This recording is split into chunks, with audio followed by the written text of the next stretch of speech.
In 1893, British imperial forces moved into Matabeleland in southern Africa. The region located in what is now southwestern Zimbabwe was not unclaimed territory. The territory was ruled by King Lobengula, head of a powerful African kingdom with a standing army, enforced borders, and centralized authority. This was not disputed land. It was not ungoverned. It was a sovereign African state, but the British wanted control anyway. Years before open fighting began, British agents focused on permission, not invasion. They wanted a document they could later treat as legal authority.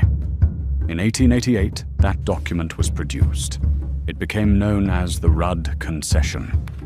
The written agreement was drafted in English, but there was an issue. The king could not read English. Because of this, the document was explained to him orally, through intermediaries. The most important interpreter involved was Charles Helm, a white Christian missionary who spoke Isindebele and had lived among the people. This point matters. Helm was not African. He was not politically neutral, and he understood both British interests and local authority structures. According to records, the agreement was explained to the king as limited mining permission under strict conditions, no land ownership, no political control, no right to rule settlers. The king agreed to that understanding. But the English document itself said something else. It granted exclusive mineral rights and wide operational freedom to British interests. Those rights were later treated as permanent. Once the document was signed, the British enforced the written English version, not the spoken explanation. This gap is where historians agree something critical went wrong. Did the interpreter deliberately betray the king? Historians cannot prove intent. But the fact is that the king relied entirely on oral explanation. That is why this moment remains controversial.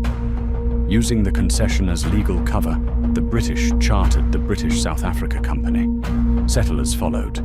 Surveyors marked land. Traditional boundaries were ignored. When local forces pushed back, British officials claimed the king had violated the agreement. That claim justified military action. In 1893, armed British columns advanced into Matabeleland. They were equipped with rifles and Maxim machine guns. African forces responded, using speed and mass, attempting to close distance quickly. This tactic had worked in earlier regional wars, but against machine guns, it failed. Entire formations were stopped before reaching striking range. Realizing continued resistance would destroy his people, the king withdrew. The capital was abandoned. Leadership dispersed. This was not collapse. It was an attempt to preserve life and reopen negotiation. The British did not negotiate. British forces occupied the capital and took control. Colonial administration was installed.